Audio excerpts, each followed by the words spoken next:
BKNIX Peering Forum 2016 is now officially started. And the next speaker, he is a specialist on Internet infrastructure, IP technologies, and address distribution policies. He has been recognized as one of the Internet Hall of Fame inductees in Global Connectors 2012. Currently, he is a chief scientist at the Asia Pacific Network Information Center, or APNIC. Mr. Jeff Hudson is going to give a talk remotely on scaling BGP. So if you're ready, the session is yours.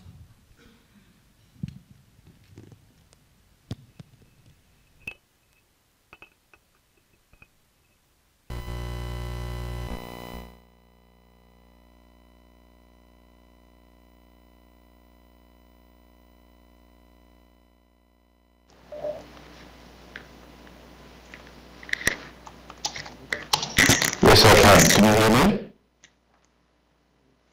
Good.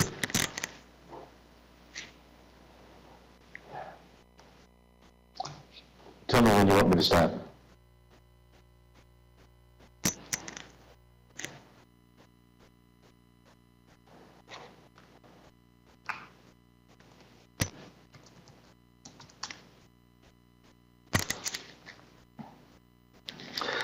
Thank you very much, and hello everyone.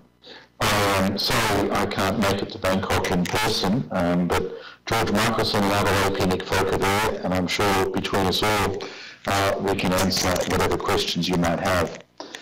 I'm going to talk today very quickly about the Internet's routing system.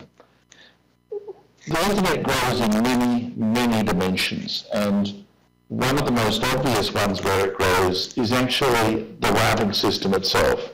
Because every single time you write an address into the Internet, your address, my address, whatever, often what happens is another prefix gets announced globally.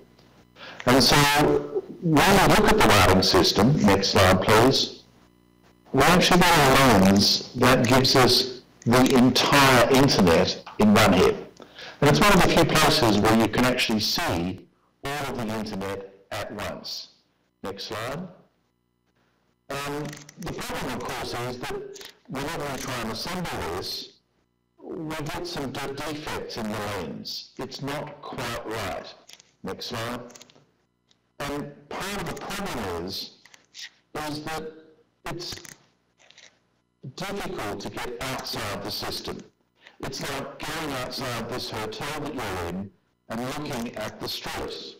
Now, you'll see a street probably running north-south and another one running east-west, but you won't see all the other details, because everybody sees a different set of local streets. And so what we actually found when we look at the routing system is there's no single view of the routing system. Everyone has a subtly different view. Even so, most of us see much the same things. So while everyone's view is different, it's different from a common sort of set. And so the set that I'm going to be looking at is the routing set that we see in APNIC coming out of OS 131072. Now this is a pretty ordinary network. It doesn't carry anyone's routes. It's just a stub autonomous system. It's at the edge of the Internet, and it has one eBGP view. It's probably a lot like your network. And so what I'm seeing here is probably a lot like what you will see inside your routers. So let's see what it tells us. Next slide. One of the fascinating things about this is if you take a long enough view, and this is a view that spans almost 30 years, a whole set of things become evident. The very slow initial growth of the Internet through the academic and research networks. The introduction of classless inter-domain routing in 1994 when we thought things were going to melt. We can even see the great Internet boom and bust of the 2000-2001 and the rise of broadband. There's even a very slight glitch around 2009 with the global financial crisis. But I suppose what's interesting is that even though we run out of addresses in 2011, you can't see that. Next slide. For some reason, we've been able to sort of grow the Internet over the last 4 years, even though we had no addresses. Next slide. And so when we look at 2015 in detail, next slide, what we actually see is that this has grown by approximately 50,000 entries through the year, consistently throughout the year, every day a few more routes. And so the growth rate per day is much the same as the average growth rate per year. And if we go back another 5 years, next slide, what you actually see is over a longer term view from 2010, that blue line, very, very consistent. Also what's consistent, and unbelievably so, is the number of new networks that enter the internet each year. Almost mechanically, it grows by 3,100 new autonomous system numbers every year. And that's been a constant since January 2012. Nothing seems to be changing. Next slide. The other thing I suppose too is the underlying issues of the internet are also growing at a relatively constant rate. The only way that you can do selective traffic engineering on the internet successfully, amongst the many techniques, if you really want to pin it down, you end up advertising more specific routes of an aggregate. And since forever, at least 1994, more specifics take up 1/2 of the V4 routing table. It was true back then, it's true today. And more likely it's going to be true tomorrow. More specifics take up 1/2 of the routing table because traffic engineering is a requirement. About the only place where we can see that there's been some concession to the address shortage issue in V4 is the average size of a routing advertisement. So that bottom right there shows that back in 2010, we were advertising around about a /19 on average. And now, as we move into through 2016, that's now looking like around about a /20. So the average address size is now getting smaller because there aren't as much addresses. Next slide. And that's pretty clear in this next indicator. Up until 2011, we were fueling the internet with new addresses. Across 2010, the advertised network grew from 130/8s to 140/8s, 10/8s inside that year. But of course in 2011, APNIC ran out early in the year, and then in 2012, the WAP NCC in Europe ran out. In 2014, APNIC ran out, and late last year, ARAN ran out. And as each of them hit the wall, the number of new addresses into the routing system declined. So what we see now is a much more modest growth of the routing system. But interestingly, on the bottom right, the size of the internet, if you measure its diameter, and those step functions are me, not the internet, so just look at that last little bit, it's actually staying constant, or perhaps even getting denser. Nobody likes to be a customer. And I suppose that's the issue around peering. Everybody likes to connect as close as they can to the core of the network. And what we see is that the average diameter of the internet is a little over 4 networks, no matter where you are, because everybody likes to connect in closely. And we'll see some of those implications a bit further on. Next slide. So, even though there aren't addresses, it's still business as usual. The number of entries in your router is probably around 600,000 if you're not carrying default, and it's growing at about 50,000 entries a year, and that's been pretty constant for some years. Next slide. So the kind of question is, of course, how do you fuel growth when you haven't got any more addresses? Because we used to do this by handing out more addresses, but now what we're seeing is addresses are moving between folk. They're being bought and sold. Sometimes they're being bought and sold with our knowledge, sometimes without our knowledge. Next slide. So we can look at that by looking at the age of the new addresses at the end of each year. So this is a plot of the age of all those addresses that were announced for the first time in 2010.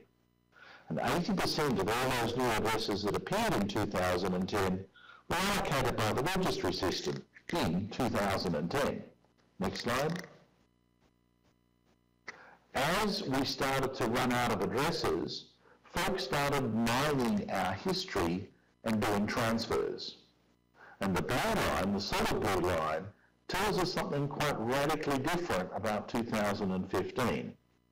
Only 1/5 of those addresses that were announced in 2015 were allocated or assigned within the previous 12 months. So rather than 80%, we're down to 20.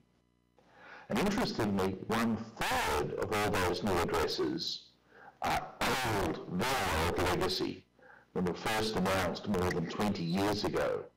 So that these days, we're fueling a lot of the V4 growth by effectively mining our history. Next slide. So the summary is, we've run out of addresses, but we're getting growth still, and a lot of that growth is coming from transfers.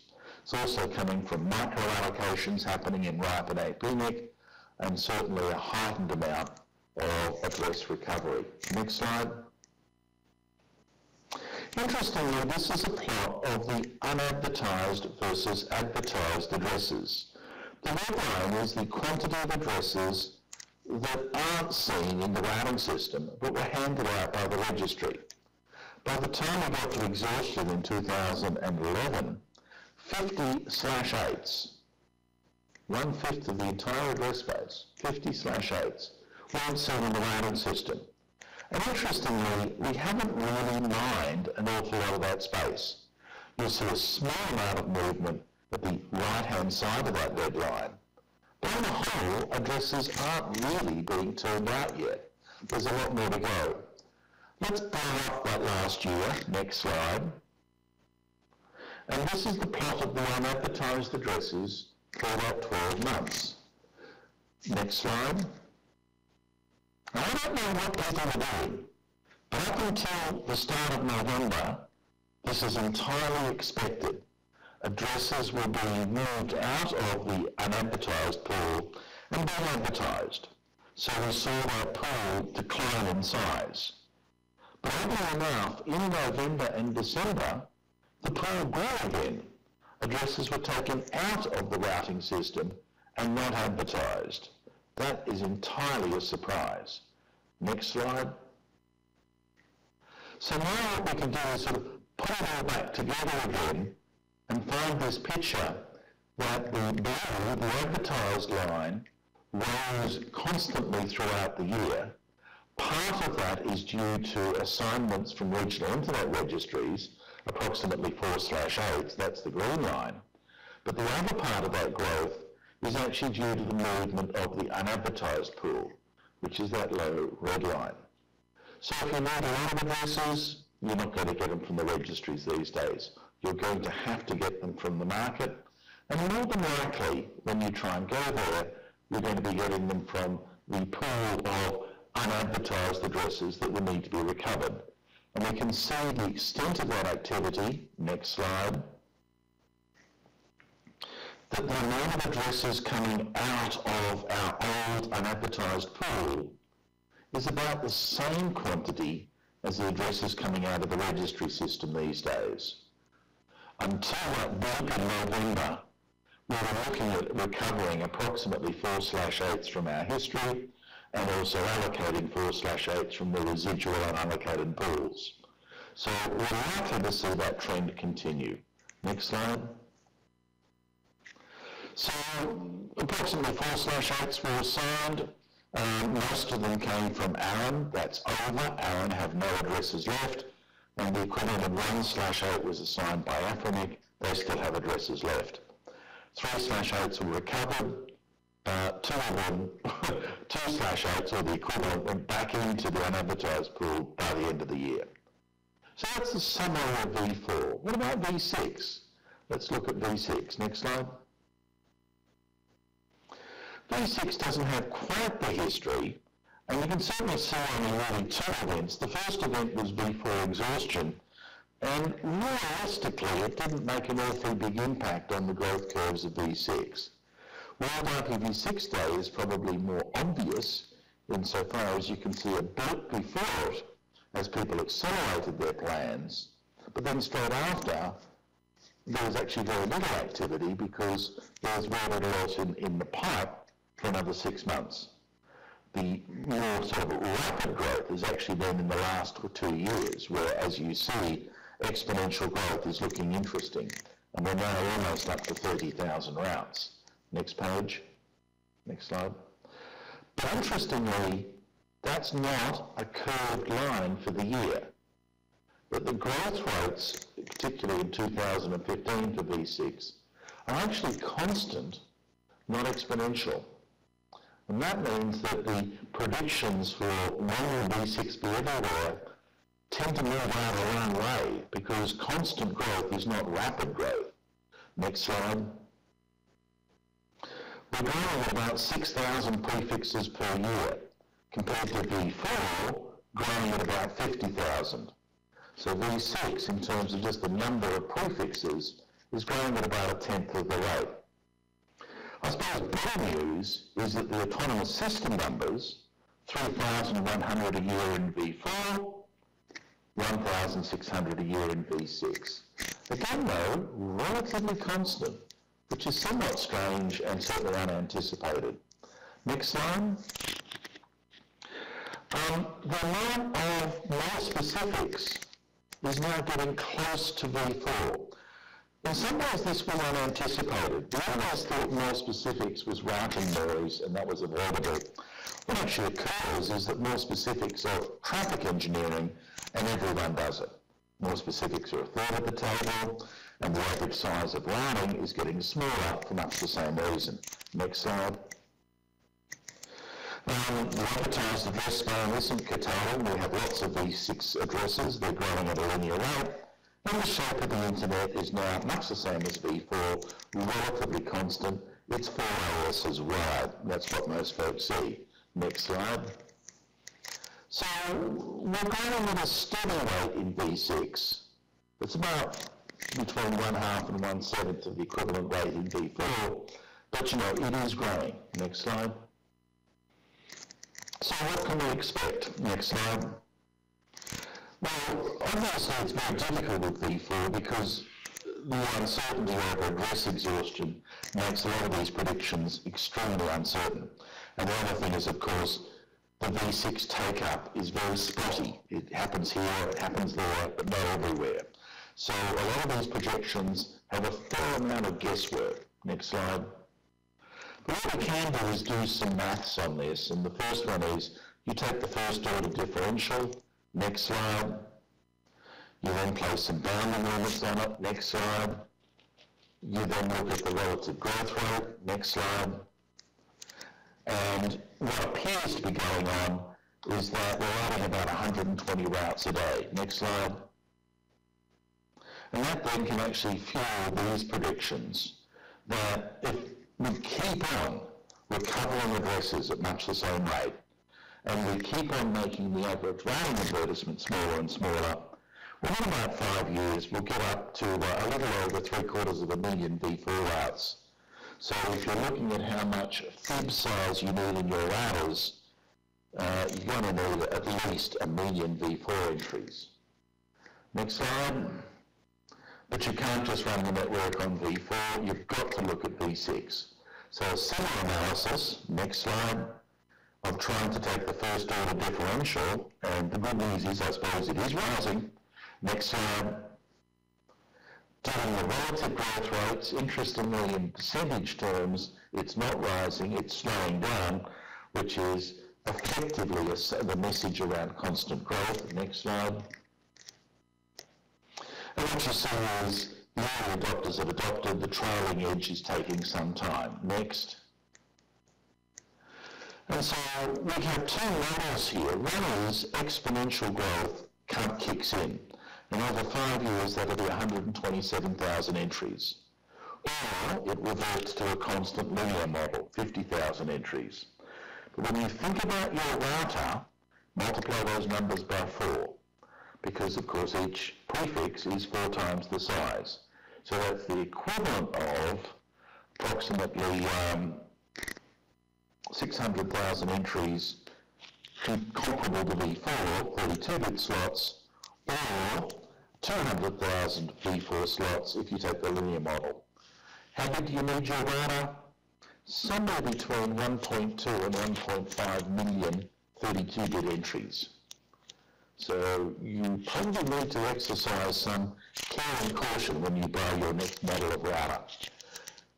Next slide. Now, nothing says panic. Even if Moore's law is dying out, as the economist seems to predict, these growth rates are not unduly large. We're probably going to live within the current sort of mode of technical paradigms of BGP for some time. Nothing's melting in terms of the table. Next. But what about the performance? How good is BGP in routing? Next slide. Oddly enough, even though the table grows, the amount of noise in BGP, next slide, seems to have a very different pattern. It's relatively stable. Next slide. And what that gives you is that on the whole, BGP converges in 50 seconds and has done for more than 10 years. If there's a miracle in today's network, this slide shows you that miracle. In a distance vector protocol, this is theoretically impossible, but we did it. We don't know why, but we did it. Isn't that amazing? Next slide. So again, nothing for concern here, or perhaps the only good concern is this is unbelievably good. Our suspicion is that because we're keeping the network tight, because no one likes to be a customer and content connectivity is actually quite dense, that actually means the protocol performs much better than we thought. Next slide. For V6, however, there is a very interesting bit that happened late in the year. It is possible to drive this into a completely different pattern. And you notice the last few months of 2016, we were seeing 120,000 V6 updates a day. That's a lot. Next slide. And the result is that the convergence performance was far, far worse. Next slide. So the number of updated prefixes per day increases. Next slide. And the issue is, it doesn't converge easily. The updates per event start to blow out. Next slide. So generally in V6 it's less stable, and we're not sure why. But what we can do is point out where the problem might be. Next slide. Because what's going on is that a very small number of networks do an awful lot of routing noise. Next slide. And we know who you are. So if you're listed here, you're part of the problem. And maybe you shouldn't be. And the only people I will accept as being a legitimate vote for bad instability is entry number 9, which is the RIPE NCC, who deliberately beacon off, on, all the time. But everyone else shouldn't be there. Next slide. So that's kind of it. The routing system continues to scale, but on the whole, it scales because almost everybody is relatively quiet. But if you look at the BGP instability reports that I put out, you'll actually find that even in Thailand, there are a couple of folk who are still remarkably noisy, particularly in V4. So if anyone is there from AS 134438, which is Iowa and Eiffel Public Company, 134438, whatever you're doing in BGP, stop. And the other one that's kind of problematical coming from Thailand is AS 131090. Which we've registered to CAT Telecom, CAT, which is, I suspect, one of the larger providers. Again, in V4, it's a noisy network. It should not be doing that amount of updates. And in particular, if you're living behind 110.170.17/24 or 61.7.155, life's not worth living. You're so noisy in BGP, I really can't see how any service actually happens. So the network works because we all tend to be conservative.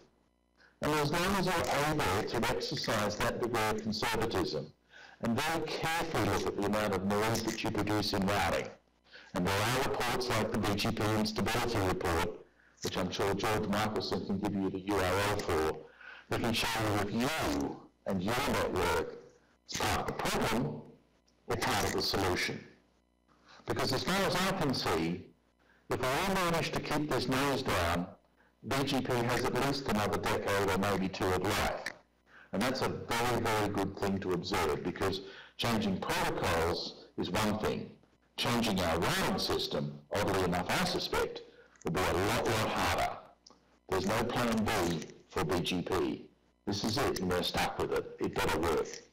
So hopefully that's been of interest. I've used up my time. If there are any questions, I'll be happy to try and take them. Thank you.